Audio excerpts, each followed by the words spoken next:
Hello and welcome to my latest weekly video news from Madison's. Well, I've returned from a lovely 2-week break.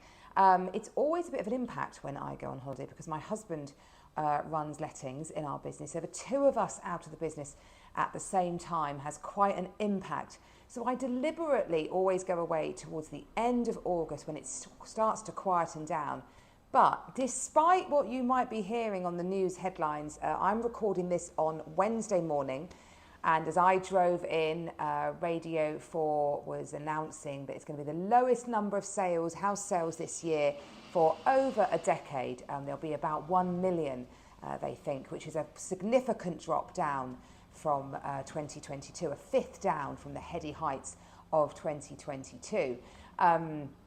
But let me tell you, I came back to a busy market. So we agreed 5 sales while I was away on holiday. So that's very quiet August time, should be very quiet, but was very busy. And lots of people saying, can we go to market? Let's crack on and list our properties. So despite what the news headlines might be saying, as ever, Tunbridge Wells and our gorgeous surrounding villages seem to sit in a bubble. The reason why house sales across the country are down, though, is, of course, the boom of the pandemic moving period has gone. Mortgage rates are up. Bank of England has increased them 14 times since that low that we saw back in 2021. And rents are also getting very expensive, so people can't afford to save up their deposits so well.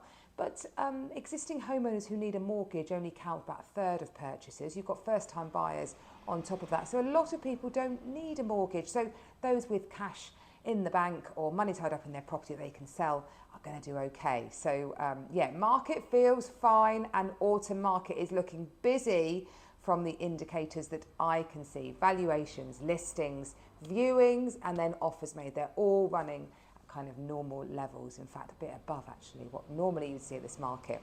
Well, of course, one group of people that are massively helping first-time buyers and others get onto the housing market is what used to be called the Bank of Mum and Dad. It's now become the Bank of Family, it's called. Legal and General were the first ones to coin that term. And they are really helping out. 318,000 property purchases this year will have been made possible thanks to the Bank of Family. And they've changed that definition to recognise that grandparents often step in and help, as do siblings. 11% of contributions to the Bank of Family will come from siblings. So they are massively helping their children get on or their grandchildren or their siblings get on the housing ladder. But there is concern that that is making it very tricky for people who are looking to buy who don't have family money to rely on to get on the property ladder. It's making it even harder for them, which I can imagine is absolutely the case. Well, just an interesting news story that captured my eye while I was away. Simon Cowell, he's sold his Holland Park in Kensington, London property. He put it on the market. So I saw this headline while I was away and I thought, gosh, that must have been on for quite a lot. He sold it for £30 million below the list price. So I thought, wow, that must have been on for like 150 million. You know, that's the kind of discount that you might expect to see in that super wealthy, ultra high net worth category. But no, he listed it at 45 million. So sold it with 30 million discount, meaning he sold it for 15 million. I saw the quote, Matt Thame, the founder of Cohort Capital. He said, given the current turbulent market conditions, time is of the essence more than ever in the luxury real estate sector. And we're delighted to have been able to close this deal in less than a week. Gosh, I wish my clients were as forgiving on that sort of discount. Sold it in 4 days.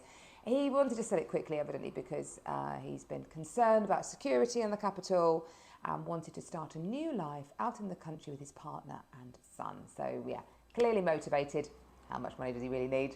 Pressed on. That was interesting, I thought. Anyway, we were delighted to support Local and Live this weekend, just gone, the 18th edition of it. First time for us as diamond sponsors of the event. We're always so happy to help our community. It was a great event, really beautiful.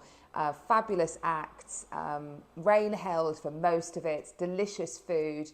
So thank you to Paul Dunton and all the other organisers for making that such a great event. It's lovely to see it as such a staple in our Tunbridge Wells calendar now. It's great.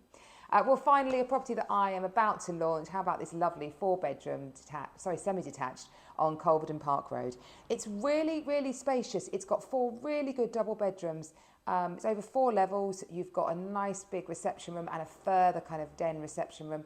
Beautiful little west-facing walled garden. So really great value at 700,000. If you would like the details on that one, give us a call. Anyway, I hope you have a good week. Can't get my words out. Back from holiday mode, and I look forward to seeing you next week. Bye bye.